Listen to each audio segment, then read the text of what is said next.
Okay, let's.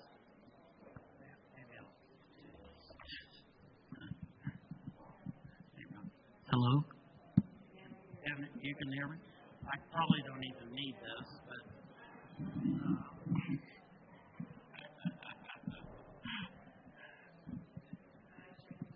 Yeah, checking. I want to thank you all for coming tonight, as well as good. There's the man of the hour. Am I too close to this? Turn it up. Louder. She's got to do that back there. Is that better? Oh yeah. I can hear it. Okay. For you that don't know me, I'm David Andres. I'm the director of the Louis Carlos Bernal Gallery here at Pima.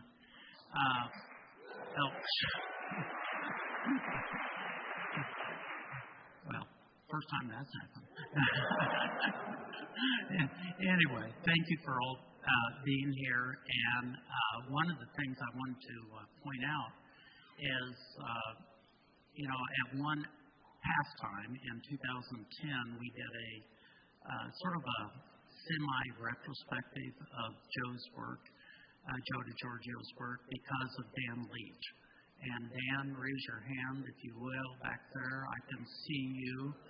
And I think everybody knows Dan, but it's because of him we did a independent catalog of Joe's work, compiling it.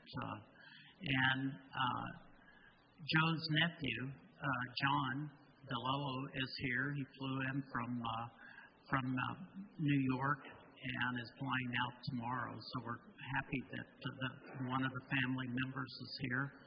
Previously, when this happened, we had Helen, Joe's sister, and their daughter, Joanne, right? Yes. Memory fails me sometimes with these names. But anyway, we're really happy to make this happen. This exhibition came about because we're doing this in conjunction with the Pima Theater Department. They're putting on Sunday in the Park with George in March. And when Chris Wills, who's back here in the back here, he's head of the theater department, he brought this up just in casual conversation. And I said, I think I might have someone that matches or blends itself, at least in the concept of George Seurat doing pointillistic painting technique. And I named him, and we went on, and this is the fruition of making this happen. The theater company will be doing their productions March 2nd through the 12th. So I invite you all back to come and see that if you haven't seen it before. It's always great to have students do these performances because it brings new life, I think, into another aspect of of famous Broadway work.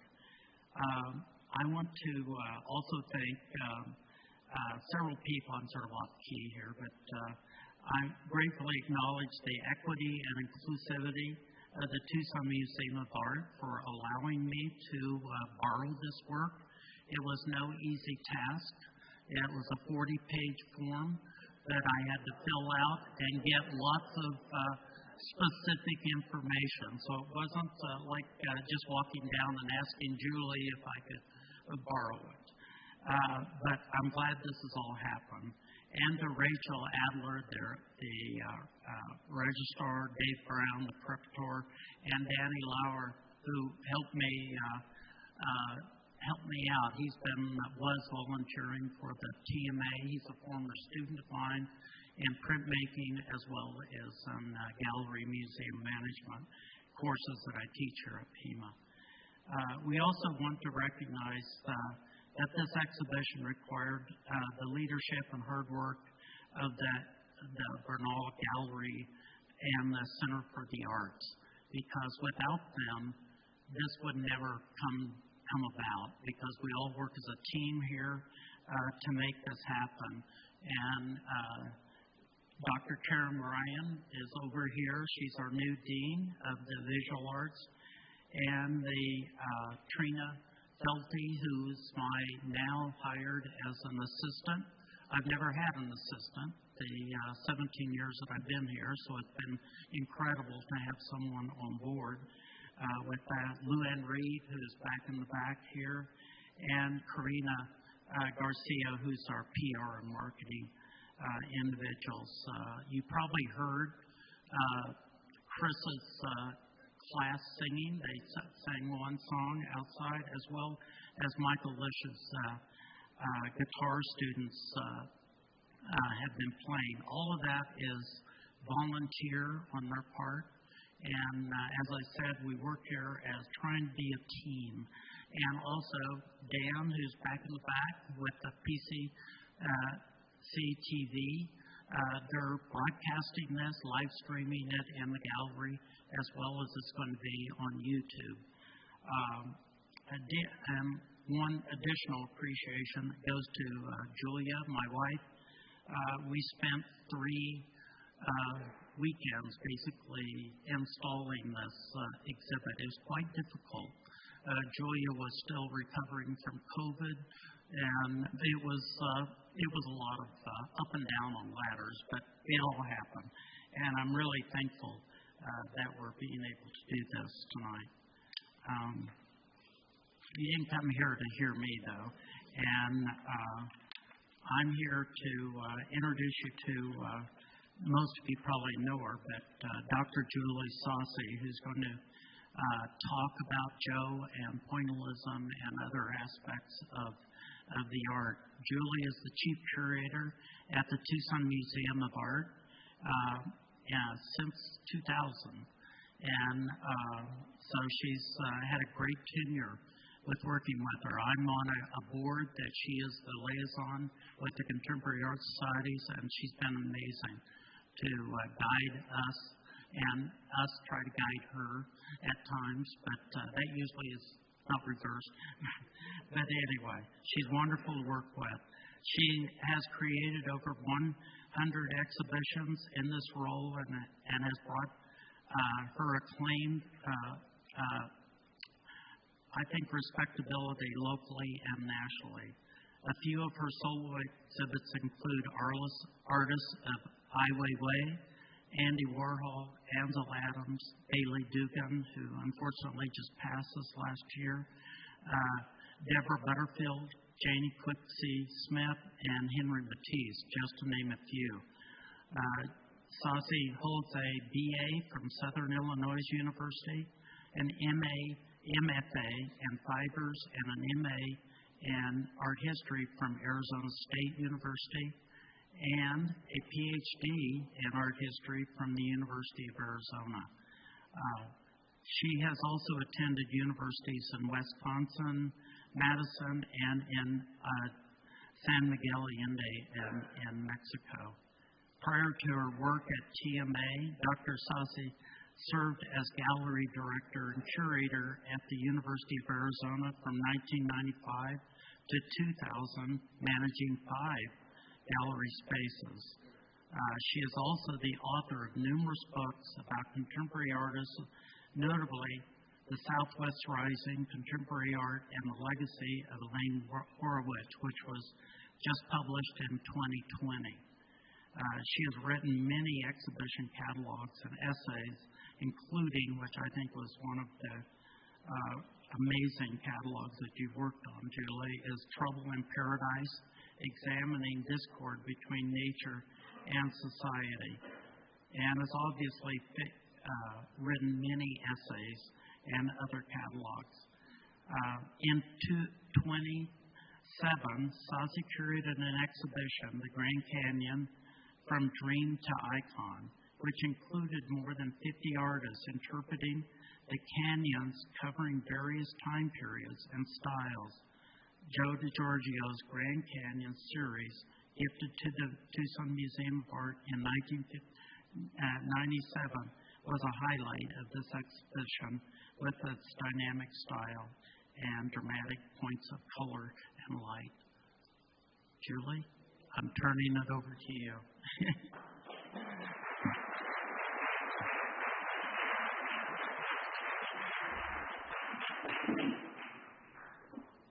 This is somebody else's mask, but is this yours? You might want that. As I tell people when I lecture at Canyon Ranch, if you fall asleep or you sneak out, I will not be hurt. Because I got a spa day, but I don't know what I don't get a spa day here.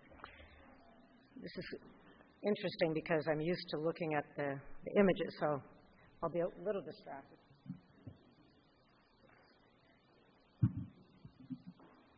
All right, he said about half of what I'm talking about, so I'll try real hard to pick that out so we don't repeat. Thank you for coming. I'm here to talk about the amazing artist Joe DiGiorgio. Well, Joseph DiGiorgio. We'll say Joe after that because it's a word tongue twister.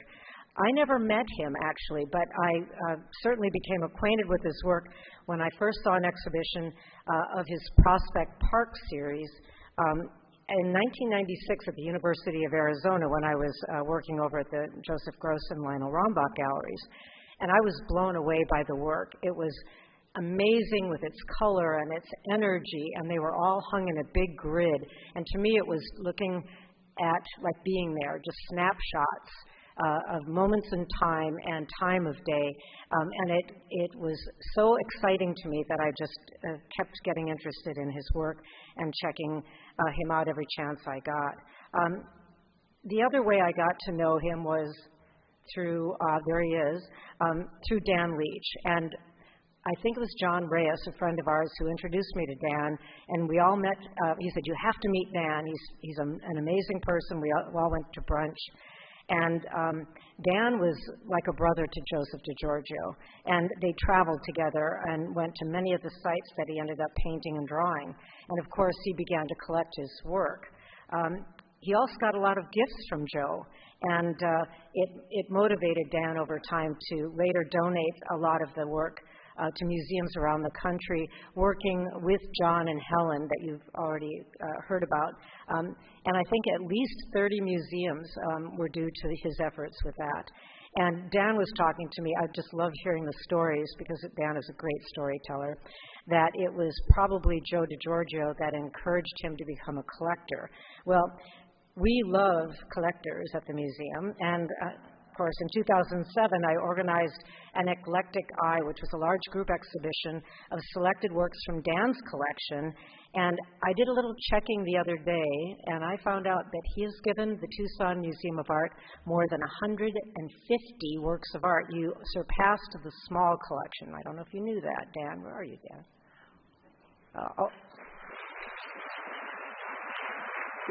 To be commended. And also, you see in the corner, there's definitely David Andres. I met him about the same time. Of course, we're all in the arts together, so we're always bumping into each other in meetings and things. And he met DiGiorgio when he first came to visit in Arizona to see Dan and Julia, and he became lifelong friends as well. I can't see what. Oh yeah, there it is. That's the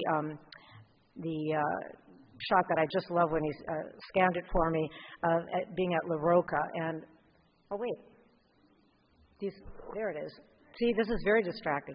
Okay, now you see it. Now I'm off one. Okay, so that's one of their little visits together, and you can see them all quite a bit younger than they are now, but that happens to all of us. So anyway, on these trips, Dan, I love the term he used, he kind of was the trail boss on these trips. And he said oftentimes he might even wait in the car while Joe would go traipsing off into the woods and things like that. And I thought that was really kind of wonderful that he would have the patience to allow him to do the exploring he needed for his work. You already heard that. In 2010, David organized an exhibition of selection of DiGiorgio's paintings here at the Louis Bernal Gallery, and you're going to see some of the paintings that were included in that exhibition in a few minutes. So the other thing that happened, as I mentioned, John DeLello and his mother Helen worked with him to keep the legacy alive by not only donating these works to museums, but also to lend to institutions for shows. So I did some checking, and the Tucson Museum of Art owns 8 DiGiorgio works, 4 of which were donated by Helen and John, so thank you very much. And it really gives me great pleasure then to be able to speak about them tonight. So we're going to see a couple of the beautiful works coming up, and I started with one of my favorites. This is one from the Southwest series from 1986. And I don't know how well you can see the dot patterns pretty well here. And of course, that's what everybody wants to see is this pointillist. He's a pointillist, he's a pointillist. No, he's not, because he would have had to be living in the late 19th century. It's neo-pointillism, if that. And interestingly, he said, I'm not a pointillist. So I'm going to prove to you that he really isn't, because he does go back and forth. But what he's known for is for his monumental paintings of American landscapes in what is known as the neo-pointillist style. But we'll give him credit for pointillism too. But this one's a small piece, but it does look like it could be great as a 20-foot painting. So Joe DiGiorgio was born on December 22nd, 1930 in Brooklyn, New York, and he was the son of Italian immigrants. And there are 2 dates for his birth when you Google him.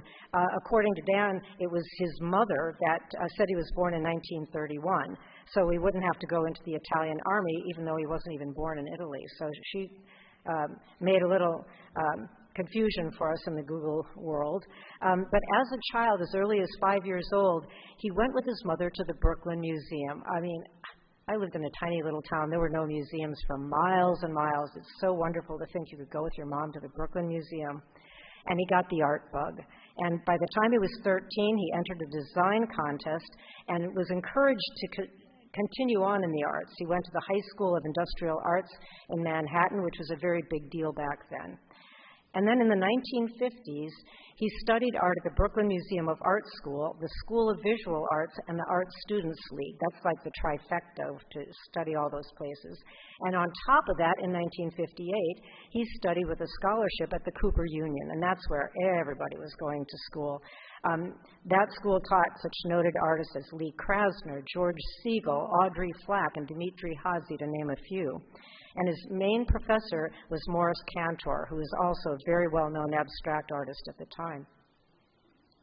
I'm going to look back to be sure I know what I'm looking at here. So this hardly looks like a pointillist piece, does it? See? He wasn't always a pointillist. He was very interested in all kinds of art forms early on, and of course, as emerging artists and students, we all explore and go through lots of different phases. But early in his schooling, he dreamed of becoming a set designer for the theater. And so this one sort of shows that interest. There's wonderful costumes and people who are actors, but really the influence became more about when he started making these large-scale paintings, because that's more like a set designer. That's the whole back end of a stage. So it's the heroic scale that is the influence here. But this is when he was dabbling a little bit in portraiture, figuration, landscapes, and abstraction. And then also in the late 50s, as if all that other schooling wasn't enough, he took classes from the noted abstract artist Hans Hofmann in Provincetown, Massachusetts. And I can't tell you, over my 50-year career, whatever it is in the arts, when somebody said they took classes with Hans Hofmann, that meant you were somebody, because most of those people seem to go on to greatness of their own.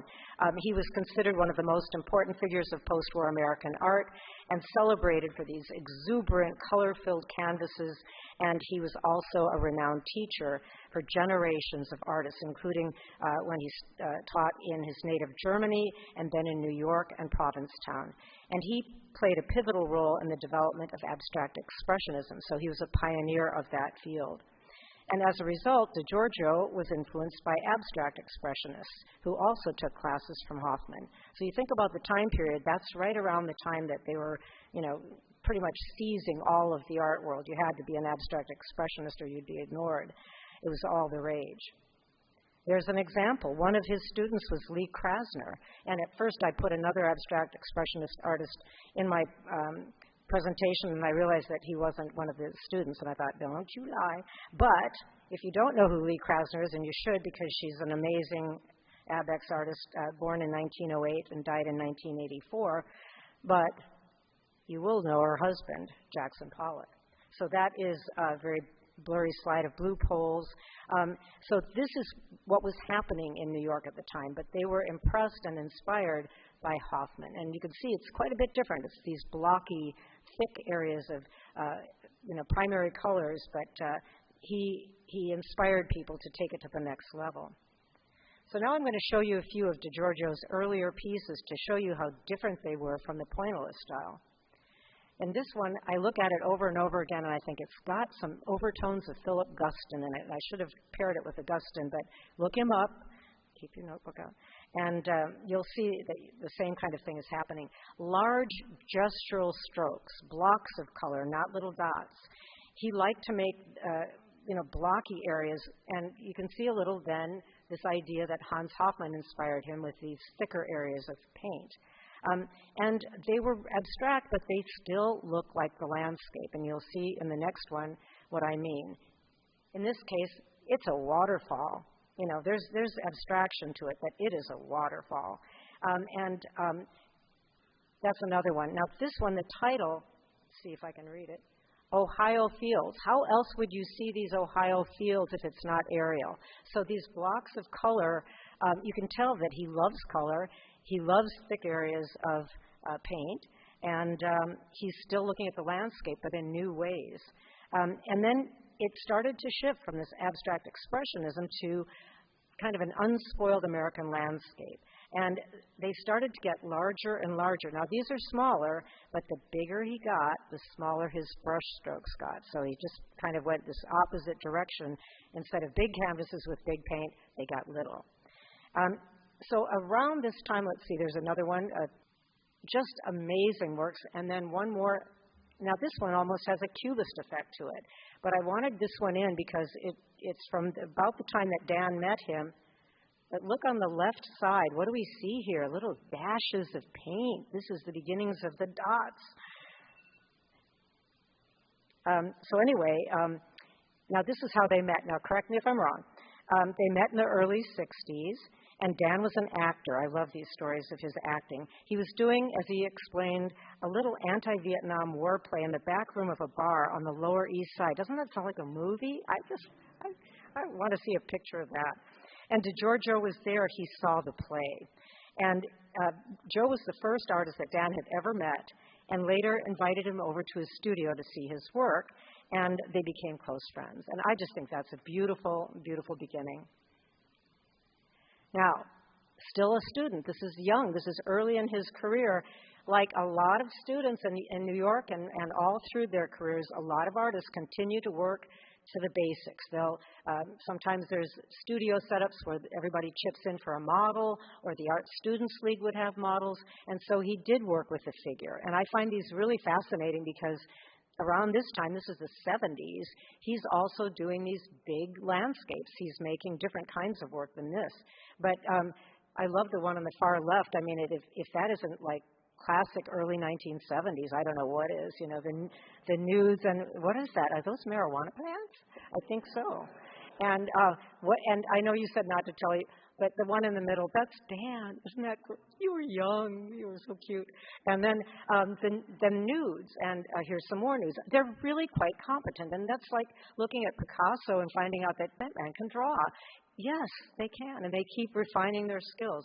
So anyway, a lot of times, if you don't have a ready model, then you use your friends. So a lot of these people were friends of his. So now we can move on. After this, we're going to see the beginnings of these big heroic landscapes. And this one is, I'll be sure I'm looking at the right, Kansas wheat field from 1971.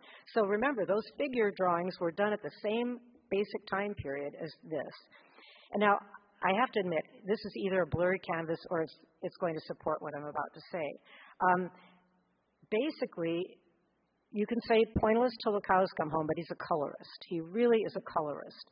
And in many ways, to me, this is the first time he sort of melded the idea of pointillism with color field painting. So they're built up in thin layers. Now, the one in the Grand Canyon one is not thin layers. It's pretty thick paint. But at first, he was doing fine veils of color, and as one critic was saying, skeins of light and color. And then the dots weren't little defined dots, they were more like looser in feel. So there was a kind of a flow and a rhythmical movement to these large pieces. So other people have said that he's been inspired by luminism, and I really believe that, because check this one out. Luminism is a late 19th century painting style that emphasizes the unique clarity of light. And this one is Sunset, I want to be sure, Over the Marsh by Martin Johnson Heade, who is known as a luminist. And the Luminists were hand in hand with the Hudson River School. And so, you know, in some ways, he was sort of attempting that same kind of feel, but not quite so literally. And then there's Asher Durand, In the Woods, a Hudson River School painter. And the Hudson River School probably is more well known to people. That's a mid-19th century American art movement embodied by a group of landscape painters whose aesthetic vision was influenced by Romanticism. And that's very apparent in this kind of work. They typically painted in the Hudson River Valley and the Catskills, the Adirondacks, and the White Mountains. And later, the second generation painted in South America, or just later in their careers, they painted in South America and the American West, like Albert Bierstadt. And I think Thomas Cole, who's the founder, they all started to travel after a while, and Frederick Edwin Church. And then, of course, you see the Asher, Brown Durand, and others. Their three main themes that they worked with was discovery, exploration, and settlement. And you don't see that with DiGiorgio's work. It's definitely more about the sense of clarity of light and more of the essence of a place. But what they did have in common, except for the settlement examples, DiGiorgio didn't put people in his scenes. And of course, the Grand Canyon, you know, is just crawling with tourists. But he preferred to focus on land as it is in its, without all the tourists and the people. Again, one of my favorites. Look at that energy of those dots of color. So, okay, now we can say he's a pointillist or neo-pointillist. But this is a very good example of something that he started to develop at that time. So this one was started in 1976. And so then, at the same time, he said that he intentionally did not pay homage to Seurat Signac or his colleagues. He said the dots were not about that optical, science-based way of seeing the world. It was more about the process. And Dan had some interesting insights to that. He was trying to not only create the subtle coloration with these dots, and of course, depends on what angle and what painting you're seeing, but there are a little bit of the opticality where your eyes are kind of reverberating with the changes of color. But again, it was more about the goals as a painter to address color than anything else. But let's look at what is a pointillist, since I've been going on and on about why he's not one. This is Georges Seurat, who David mentioned earlier. It was revolutionary. It was a post-impressionist painting technique pioneered by Seurat and Paul Signac in Paris in the mid-1880s. And it was a reaction against the movement of the time, which was Impressionism. And that was based on a very subjective response by individual artists. And pointillism, by contrast, demanded more of a scientific approach. And here's an example of Signac's. So really, it's quite a bit different than what DiGiorgio is doing, but what they have in common is dots. And this one is in the time of harmony. The golden age is not in the past, it is in the future. Now here we look at more of DiGiorgio's work. So this is the mid-70s, and he's completely shifted to the landscape. And here is an example of where he's melding or merging together not broad sweeping brush strokes, but elongated brush strokes a bit with the dot pattern. So it's a little bit of a transition. You're getting to see how he is blending these two to create a very nice sense of atmosphere. About this time, his works began to be noticed. He had, in 1975, his first solo show at the Michael Walls Gallery in Soho, and I think Dan said he got him into that gallery. I've been to that gallery. I've met Michael Walls before. I think Barbara Rogers showed there for a while, too. He was included later also in the 1975 biennial exhibition of contemporary American art at the Whitney Museum of American Art. And what Dan recalled is that his painting was the first thing you saw as you went into the exhibition. So he had truly made it. And that actually ignited his career. That's when he was getting noticed. So again, his work was a melding of luminism, impressionism, and pointillism, as well as color field painting, and then luminism is also then kind of an offshoot then is tonalism. But what you're seeing is that he uses brilliant or rich color. He developed what a lot of people were calling lozenge-shaped dots of color, or elliptical shapes. And he still, no matter what, saw himself as an abstract painter, not a landscape artist. Now, these two are slides of The Pond from 1977. So again, he worked with elliptical pats of the brush, and each one was slightly different. He also created chains of dots to create forms or masses to indicate natural movement. And so he really would respond to natural and subtle variations of the qualities of light. So then after a while, if you look at them long enough, then the colors start to blend in your eye, and you don't see the dots so much as the colors. This one is a Hudson River School one. Let me see if, I'm going to backpedal just for a minute. He lived in 1977 for 3 months in Oceanside, a small city at the time on the California coast of San Diego. And when he returned to New York City, he created 14 large-scale paintings inspired by the daily walks he had on the beach. And then he was working where it was about water and not the traditional landscape. Let's see if I got this right. Hudson River, number 8. What I was talking about with the time he was spending on the beach is the idea that the passage of time was very important to him. So here you can see that he is looking at various times of day, and the dots are either very uniform or they start to get experimental. He also works in series. This is one of my favorites because he uses a lot of white dots, and there's a real sense of energy from those white dots. He starts getting very structured with how he does them. So let's take a look at this one. Now, this one's different because this one is a lithograph. And so here you can see some areas of flat color. You can see some more elongated lines, and you can see the dot pattern. So he's using them as he needs them for varying effects. And lithographs, you have to, obviously you can't be spontaneously and go back and add a few things. One of these prints went to the New York Public Library, and the other went to the Achenbach print collection at the Legion of Honor in San Francisco. Now, this is very exciting because he's starting to work with oil pastels, and that really allows him the chance to be more loose and more spontaneous. And in 1982 and 83, he had 2 residencies at the Virginia Center for Creative Arts. And while he normally didn't paint en plein air, as they say, or out in nature, he could do fast sketches, and he would photograph, as Dan had mentioned, in black and white. And he did that on purpose so that he wasn't trying to depict the exact scene that he saw.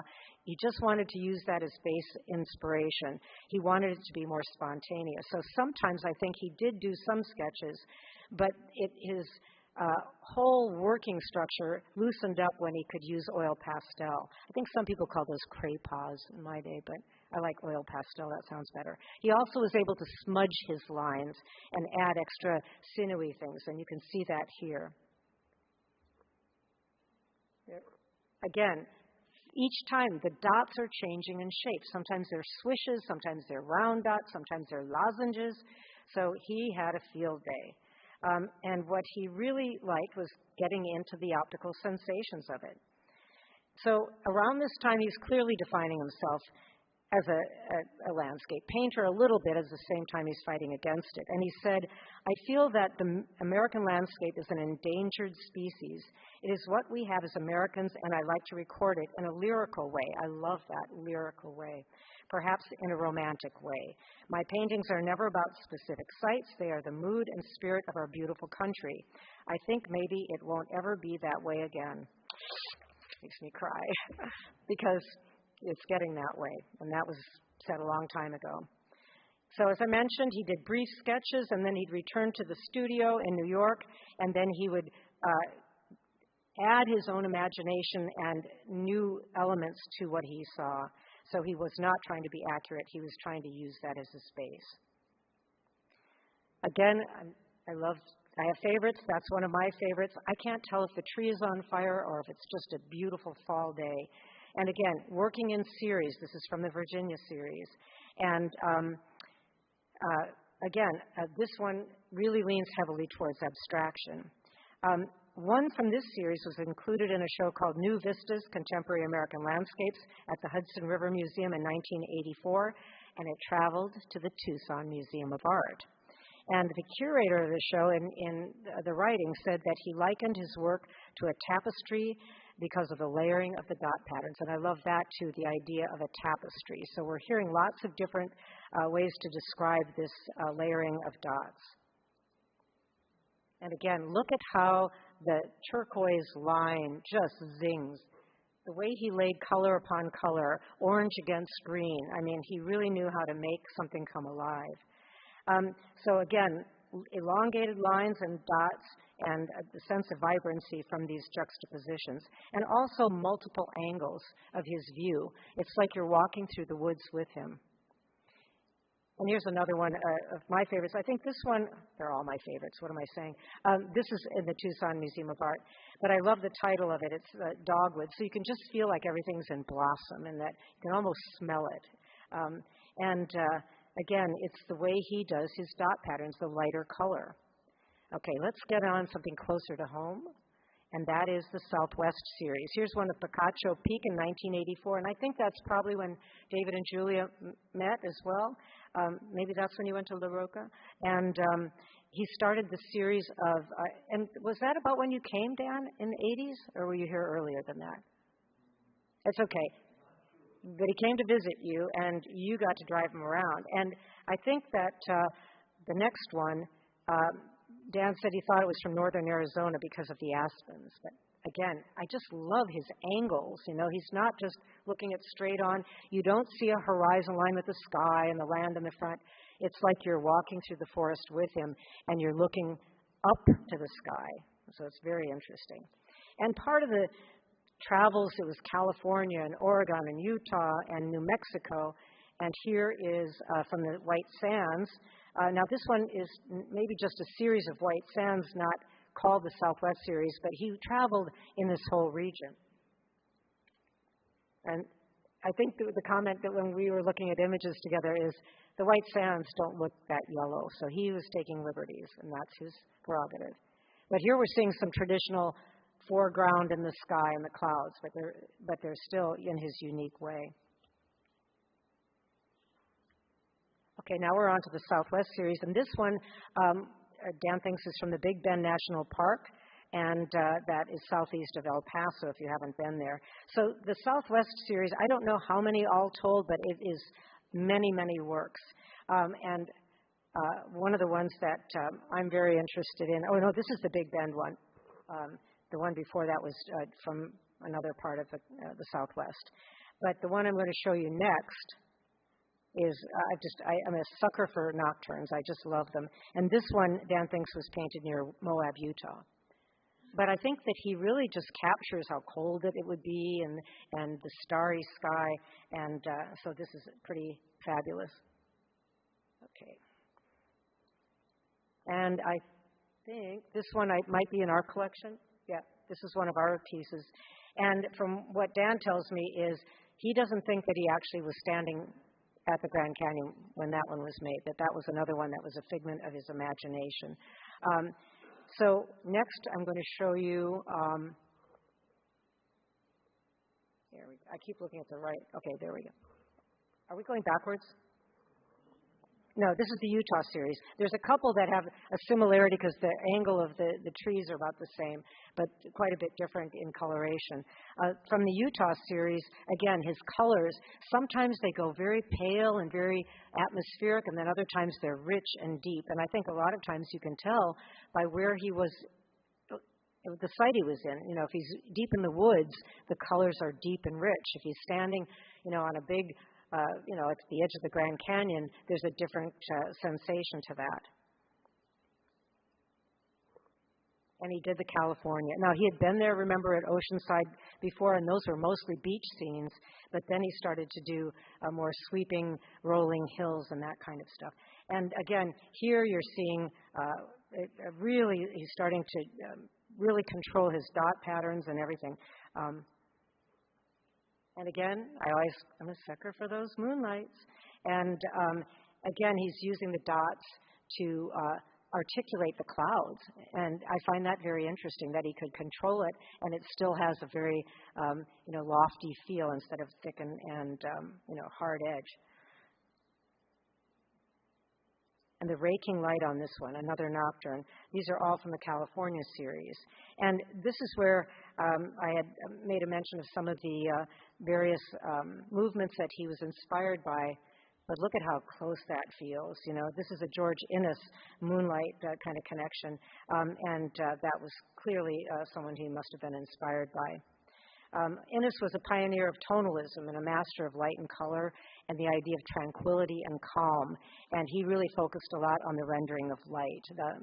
And interesting parallels. He was born and raised in New York, and unlike DiGiorgio, largely self-taught, but he was inspired by not only the French Barbizon landscape painters, but also the Hudson River School artists. Now here, he's now then flipping to this more atmospheric. See how light that is. So everything changes, but the fact that he even titled a series the Atmosphere series, he's purposely working with his tones of color to control that sensation, that essence. And then the Alabama series. Now we're going into the more saturated colors. He started the Alabama series because he wanted to do originally a series of waterfalls. And you saw a few of those early waterfalls that he did when he was in his pure abstract phase. And Alabama had several waterfalls. So he also had a show in Birmingham at a gallery there, and Dan went with him on this trip to Alabama. See how important our own Dan Leach is to this artist's work? It's just tremendous that you were a witness to that, and that you kept him traveling and going. I think that's wonderful. He did 10 pastels that are at the Morris Museum in Augusta, Georgia, and they were donated after he passed away. And remember, he photographed in black and white so that he could get creative on his own for the coloration. And this one is an interesting one here because, I just want to make a mention that some of these were painted between Century, which is Dan's home, and the town of Jay, another town in Alabama, on the Escanaba River. So I thought that was pretty exciting that he could remember exactly where these came from. So if that's a total witness here. But this Alabama series is really about the plowed earth. And so think about it, this is probably the closest to, civilization that he attempts. So the idea of pure landscape, this has clearly been plowed for fields. But he really, revels in the details of the redness of the dirt. And you'll see other in that whole series where he's focusing on the soil as well. Now we're seeing some waterfalls. So he did he did a little waterfall action, and I think there might be a couple more. Yeah. Notice how loose those are. There's no little dots. There's no atmospheric. It's just nice and thick, and shows off his prowess as a painter as well. And then, I'm going to say it for the 80th time, one of my favorites. I love this one from the Prospect Park series because I love how he's able to get the most delicate of blossoms through these little daubs of paint. Prospect Park is in Brooklyn, New York, and it was designed by the famed 19th century landscape architect Frederick Law Olmsted, and he was considered the founder of the U.S. American landscape architecture. And DiGiorgio spent 2 years visiting that park.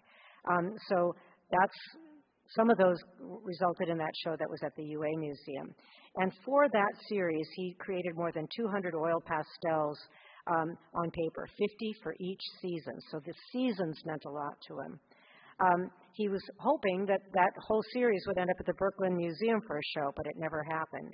I think they were still maybe mired in abstract expressionism, who knows. But he certainly was able to control not only the shape of the brush and the dots and the lines, but really can capture the spirit of a beautiful area. And I love this one, too. I love them all. Doesn't that remind you of Monet and how he just focused on the water lilies? But always experimenting. And again, the different influences kind of emerge and recede, emerge and recede. And then I find this interesting. Here, you're seeing two different times of day, fall and different seasons, fall and summer. And they were from the same vantage point, but you can see quite a bit different now, honestly, it's possible that he made those from his imagination and called them different seasons, but it is kind of interesting that he used the same location and then was able to transform it by the way he worked with his colors. And now we're see how he flips back and forth. These are all in chronological order. So now he's on the Oregon coast, and again, this idea of atmosphere. I mean, the rocks and the kind of, you can just smell it. You can just be there and feel the moisture. So he's able to do all of that in such an uncanny way. I think this is one that Dan wasn't on. So he was house sitting with a friend in Oregon with an artist by the name of Olga Marishuk Kandel, and he lived in Oregon for 2 months. So really the idea, he didn't just dash in, take a bunch of pictures and dash out. I've known a few of those. Fly over the Grand Canyon and then suddenly they know it. No, you have to be in it. You have to immerse yourself, and that's what he did. Let's see if we have some more. Yeah, and more from the Oregon series. So again, different perspectives, different times of day, and again, the oil pastels always, result in more fluid lines and more spontaneity. And this one to me, again, I feel like I'm there. The idea of a sunset, the trees are getting dark, it's glowing. To me, it's truly a romantic painting. Now here again, we're looking at the sky, so he didn't just stick to one formula. Here you're seeing a very little of the land, and then you're looking up at the sky. And again, very loose in feel and very atmospheric. And I think this was part of the Northwest series, and it was done in eastern Washington between Spokane and Moscow, Idaho. And I know that area because I taught in Cheney, Washington, of all things, for a year teaching weaving and metalsmithing. So I spent a lot of time out in nature to get away from the school. Sorry, I was young. I didn't know any better. Anyway, they rented a car, and he had a show in Moscow, Idaho, as a result of that. And again, very interesting that he started looking at the sky. And again, it changes again as time goes on. Blocks of color. It reminds me of his early paintings, but he's infused them with the dots that kind of make it all shimmer.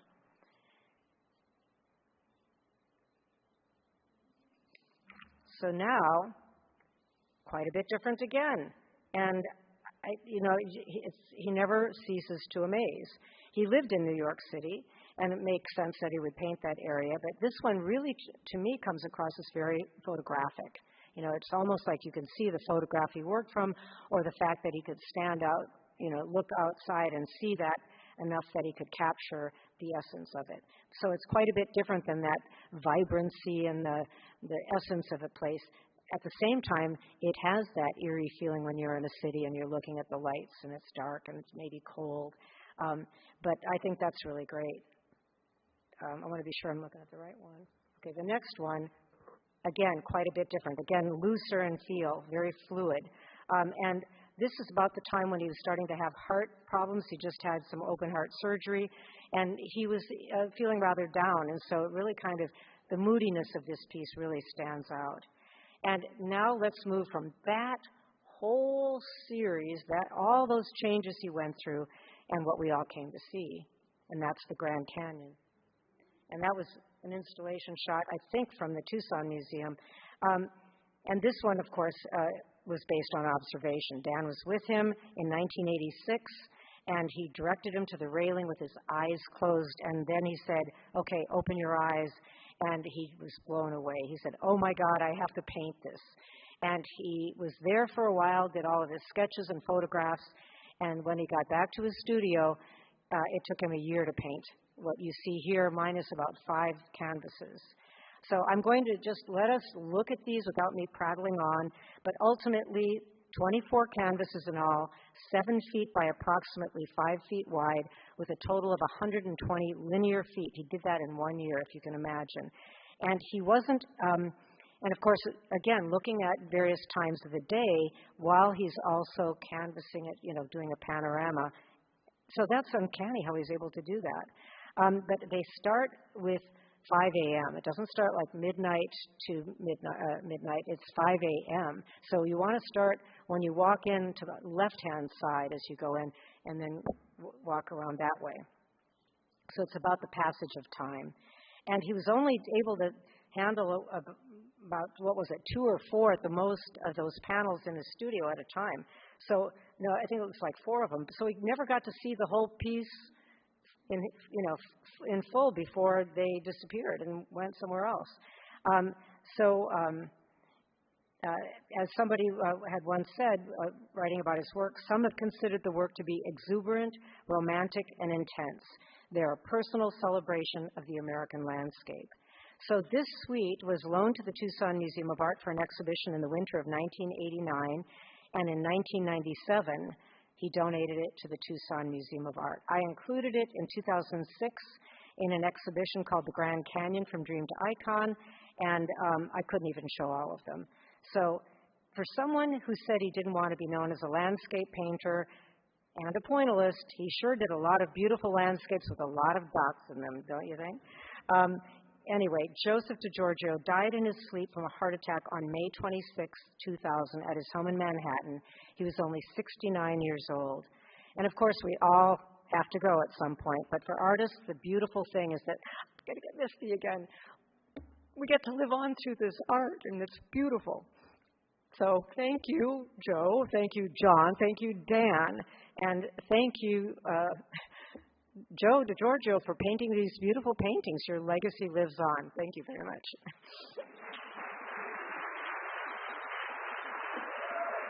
Sorry.